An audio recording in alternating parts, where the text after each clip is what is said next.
بڑا شارٹ اور بہت مضبوط نسخہ بتایا ہے. شعر پڑھتا ہوں اور شاید آپ کو سمجھ میں آ جائے.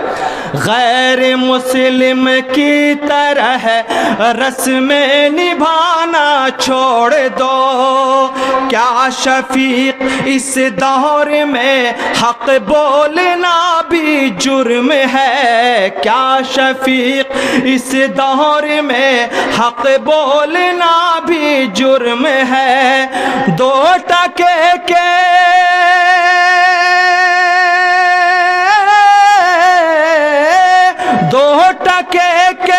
مولوی سے منہ لگانا چھوڑ دو, غیر مسلم کی طرح رسم نبھانا چھوڑ دو. حضرات, میرا یہ پہلی نشست کا کام ختم ہوا. آپ نے بڑی محبت سے سماعت کیا, دھیرے دھیرے جمع ہو گئے, مجھے اچھا لگا. میں یہ امید کرتا ہوں کہ پوری رات آپ یوں ہی بنے رہیے گا. میں صبح تک انشاءاللہ آپ کی خدمت کے لیے حاضر ہوں, آپ کے ہاتھوں میں ہوں. ظاہر ہے جب آپ آزاد کیجئے گا تبھی جمیل اختر شفیق اپنا اگلا راستہ دیکھے گا. بہت بہت شکریہ. السلام علیکم ورحمۃ اللہ وبرکاتہ. جب میں نے مسجد بنائی وہ مسجد بڑی عظیم الشان تھی. لوگ کہنے لگے, طنز کرنے لگے, باتیں بنانے لگے کہ شیخ آپ کی تعداد تو بہت کم ہے, اتنی بڑی مسجد کا کیا کیجئے گا.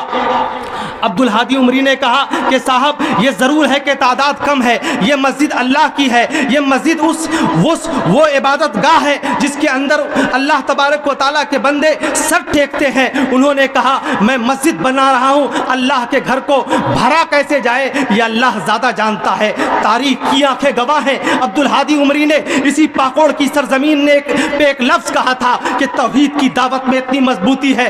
جس مسجد کو میں نے کل بنایا تھا ایک سب بھی نہیں تھی, ایک سب بھی لوگ جمع نہیں ہوتے تھے. آج الحمدللہ صرف 10 سال کی مدت بیتی ہے, اب لوگ یہ کہہ رہے ہیں کہ مولانا آپ نے یہ مسجد اتنی چھوٹی کیوں بنائی ہے. سبحان اللہ. نہیں تیرا نشیمن قصر سلطانی کے گنبد پر, نہیں تیرا نشیمن قصر سلطانی کے گنبد پر, تو شاہی ہے بسیرا کر پہاڑوں کی چٹانوں میں. توحید تو یہ ہے کہ خدا حشر میں کہہ دے کہ بندہ دو عالم سے خفا میرے لیے ہے. میں یہ کہنا چاہتا ہوں کہ عبدالہادی عمری نے جب یہ آخری جملہ کہا تھا کہ صاحب آج وہی مسجد جس میں لوگ کہہ رہے تھے بہت بڑی مسجد ہے, افراد کی کمی ہے, اب لوگوں کے بیٹھنے کی جگہ نہیں, لوگ کہتے ہیں کہ صاحب اس مسجد کو کشادہ کرو. ایک مرد مجاہد بیچ اس کانفرنس سے اٹھا اور اتنے زور کا نعرہ تکبیر بلند کیا کہ پہاڑوں کی یہ وادیاں, پاکوڑ کی یہ سرزمین اللہ تبارک و تعالیٰ کی آواز سے گونج اٹھی. آج اسی نعرہ تکبیر کی آواز کو جب مسکان نے بلند کیا ہے تو باطل پرستوں کے پسینے چھوٹنے لگے.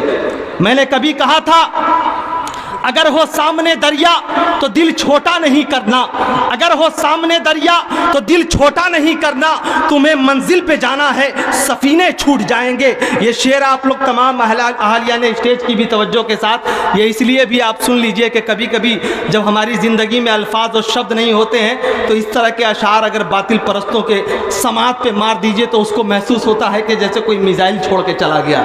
سنیے گا کہ اگر ہو سامنے دریا تو دل چھوٹا نہیں کرنا, اگر ہو سامنے دریا تو دل چھوٹا نہیں کرنا, تمہیں منزل پہ جانا ہے سفینے چھوٹ جائیں گے. خدا کا نام لے کر کفر کے سینے پہ چڑھ جاؤ, سبھی باطل پرستوں کے پسینے چھوٹ جائیں گے. میں انشاءاللہ پوری رات آپ کی خدمت کے لیے حاضر ہوں, ایسے ہی آپ کے جسم کے اندر گرمی پیدا کرتا رہوں گا. یہاں پہ یوٹیوب کے جو ہمارے محافظین یوٹیوب بیٹھے ہوئے, میں ایک بات کہنا چاہتا ہوں. جب میں جھارکھنڈ کے لیے آ رہا تھا میں ایک بات سوچ کے آ رہا تھا, اتفاق سے یہ لوگ کرتے کیا ہے کہ جو مشہور یوٹیوب چینل والے لوگ ہیں وہ سیدھے سے لگا دیتے ہیں بلب کی طرح اور بیٹھ جاتے ہیں, 2-3 نیند مارنے کے بعد تب دیکھتے ہیں کہ موبائل فل ہوا یا نہیں. آپ کو میں بہت دعوے کے ساتھ ایک بات کہنا چاہتا ہوں, پورے ملک ہندوستان کے اندر گھومتا ہوں, کم سے کم دینی جلسوں میں انسانوں کا یہ سیلاب نہیں دیکھنے کو ملتا ہے جو آج پاکوڑ کی سرزمین پر مجھے نظر آ رہا ہے. اس لیے آپ دکھائیے کہ وہاں کے نوجوان, وہاں کے مسلمان کتنے متحمس ہیں, تاکہ دنیا یہ دیکھے کہ یہ جو انسانوں کا سیلاب امڑ آیا ہے, یہ جو انسانوں کا سیلاب امڑ آیا ہے, اس کو پاگل کا کوئی شور نہ سمجھا جائے. جانتے ہم بھی ہیں ہتھیار چلانے کا ہنر, ہم اگر چپ ہے تو کمزور نہ سمجھا جائے.